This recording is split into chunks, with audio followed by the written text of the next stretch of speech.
Given the little logic puzzles that we've stepped through today, on what basis can someone condemn what Bonnie does, given the world that we're in?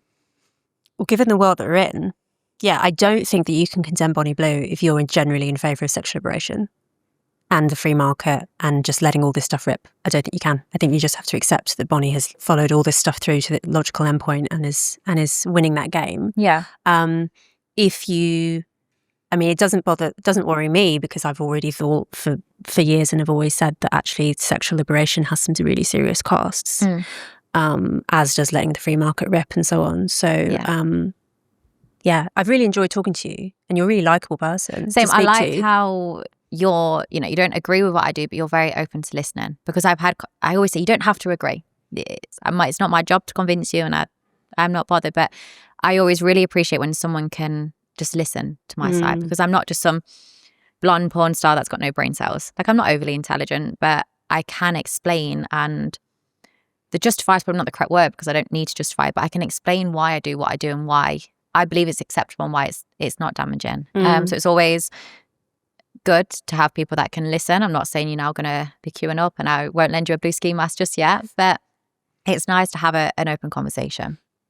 I want to try and finish up by getting you guys to steelman the cases for the other side. Do you know what that is, steelmanning? So straw man? It's I take your argument and I make the weakest version out of it. Okay. Steelmanning is taking the other side and making the strongest version for that case. So if you could think of the biggest trade-off or downside of your worldview being successful, if your perspective and lifestyle was sort of more widely adopted, what would be the most negative externalities? What's the best case that is anti-Bonnie Blue?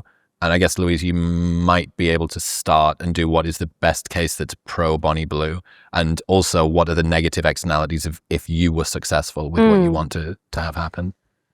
Yeah, so if I had my way, I would criminalise most of what you do, and you wouldn't have all this money, right? So obviously on a personal level, gangbangs in prison. Well, but not for money.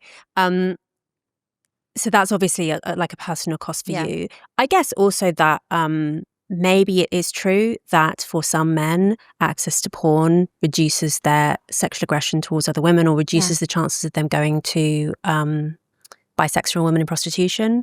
So maybe, I've never really seen that case made strongly, but I think I said earlier in the conversation that if that were true, that it did actually reduce sexual violence, I would accept it as being the worst of the options. Yeah. Sorry, the better of bad options.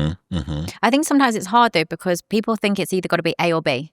It's not always got to be the case. Sometimes for one person, something works and the other person it doesn't. Or we try and say, okay, porn is better to cancel it, but sometimes it's not. Like, everyone tries to make you fit in a box, and sometimes things are one or the other, or sometimes it might depend on what day it is, and you don't have to pinpoint yourself to one or the other. What is the best case argument against Bonnie Blue and the world that she wants that you can think of? For me, I'm already in it. I get to do what I want and no one can stop me, basically. But one of the main things I want is people that do pay for porn, do pay for sex workers, or they are queuing, for people to be more open-minded about them, that they're not disgusting, they're not desperate, they're not here to hurt anybody, they are genuinely lovely people. So that would be the biggest thing I would love to happen. No, what would be the case against? Against? Yeah, so Louise's position of anti-porn, would criminalise, would monetize. If you were to make the argument for that, is there something where you think, okay, this is the best way that I could justify what Louise is saying? Can you see the other side? Yeah, I think a lot more restrictions should be added. This was done by a professional, either speak to the person. There should be a clause beforehand. I think it's hard because I think a lot of porn is very heavily regulated, and the amount of consent forms and IDs you've got to upload. But as a whole, just greater education. I think you do see that complete Wild West porn is bad, even if the individuals are consenting. Do you think that there's a cultural harm done if we had completely let rip? Watch it at any age, watch anything you want. Do you think that there would be a significant downside from that? Yeah, I don't think it should be any age, but at the same time, people are watching porn a lot younger than 18, and they're also having sex. So you could stop watching porn. You could they make so many restrictions. You can only watch porn once you're 18. They're probably having sex those younger than that, though. So who's educating them on them younger years? And I'm not saying porn's the best place to educate them, but something needs to fill that gap. I have got an example that brings this into sort of my area of expertise, which is bro science. And I'm going to talk about fake natties. Do you know what that is? It's not to do with boobs. It is guys who are in the fitness industry and have achieved a very admirable physique and claim that they haven't done it without performance-enhancing drugs. Oh, okay. But they have used performance-enhancing drugs. Yeah. Fake naturals, fake natties. What the argument against fake natties, and specifically the sort of ethical argument, is these men are creating an unrealistic expectation of what can be achieved naturally, which inevitably means that any guy who tries to do what they do feels inferior. They're going to fall short. The costs of trying to do what this person has done with PEDs is unattainable. Therefore, saying that you didn't use them is giving them a false sense of hope. Also, if you then come out and say that you did use drugs, there's often an accusation that this person is now encouraging the use of testosterone because they have an admirable physique in this person. The downstream effect of using hormones on yourself as a guy. I wonder whether you are kind of, not the fake natty because you're completely open about it, but you are the testosterone hyper-responder of the sex world, which is your results may vary and Bonnies are the most outlier that you're going to have. Most guys, most women would not be able to sort of run the cycle that you have, as in run the testosterone performance-enhancing drug cycle and survive in the same way that you have. Most girls would not be able to live the life that you do. And I think when we're talking about, like, without exaggeration, a 1 in 3.5 billion outlier, lots of people would ask the question, does it make women want to emulate her or warn them off of her behavior, not do it?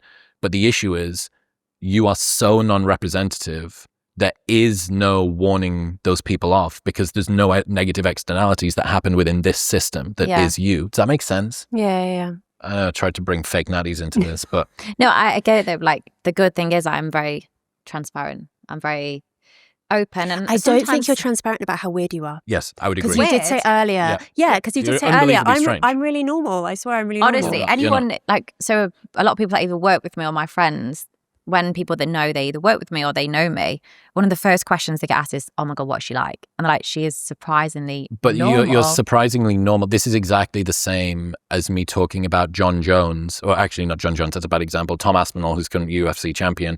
And I go, oh, he's a normal guy. You know, he sits down, he eats dinner, he plays with his kids, he does the thing. It's like, yeah, but he also beats people up that are over 200 pounds for a living. Like, this guy has a very specific skill set within a very narrow domain. And yeah, he's normal outside of that, but is also within that a world champion. So I think I would encourage you to check your thinking, for want of a better term, on I am not that weird, because nobody else, you've already said yourself, nobody else has been able to do what you can do, the people that are trying to go in your path. This is the same as you having unbelievable natural strength and being able to squat. There's a guy who recently broke the deadlift record. No one else on the planet has ever been able to do that. And somebody else trying to do that will snap themselves in half trying to chase it. He is a 1 in 3.5 billion human. And I do think that creates an odd sense of the cost that other people would pay if they were to try and do the same thing. For sure. Because you do not deal with the situation in the same way. Like, largely you're inhuman in the way that you are dealing with what is going on here. Is that I guess fair? It'd be easier if I did struggle a bit and I could open up and say, look, it comes at this cost. It comes at me crying myself to sleep at night. It comes at my family are, upset with me and I'm dealing with physical issues. But that isn't the case. Like, for me, it really has been an easy ride. But I do always like to try and make it as clear as possible. This is not normal for most people. I am a normal girl, but in terms of the way I deal with it and the way I'm able to manage it all, to a certain degree isn't normal. And I don't have any tips. As much as I wish I could say, look, if you do want to do this, here's some tips on how to manage it or how to be successful in it, because I don't know. You were just constructed. You were built for this sort of thing. I just made for it. Yeah. The LeBron James of porn. This episode is brought to you by Momentous. Trust really is everything when it comes to supplements. A lot of brands may say that they're top quality, but very few can actually prove it, which is why I partnered with Momentous. They make the highest quality supplements on the planet, and I've fallen in love with their Whey Isolate protein powder. It's grass-fed. It is a super convenient way to get more protein into your diet, lean muscle mass, muscle growth, recovery, all that stuff. But most of all, it just tastes phenomenal. Most clean proteins do not taste good, and this is better than anything else. It's also NSF and Informed Sports certified, meaning that even Olympic athletes can use it, and it is guaranteed to be free of banned substances. Best of all, there's a 30-day money-back guarantee, so you can buy it completely risk-free, use it every single day. How many servings is in this? 25 servings in this. Use it every single day for a month. If you don't like it, they'll just give you your money back. That's how confident they are that you'll love it. Plus, they ship internationally. And right now, you can get 35% off your first subscription and that 30-day money-back guarantee by going to the link in the description below, or heading to livemomentous.com/modernwisdom using the code modernwisdom at checkout. That's 35% off livemomentous.com/modernwisdom and modernwisdom at checkout. Thank you very much for tuning in. Congratulations for making it to the end of a relatively short clip. Your ADHD has not taken over that much. And let's put it to the test fully with the actual episode. Right here. Go on. Press it.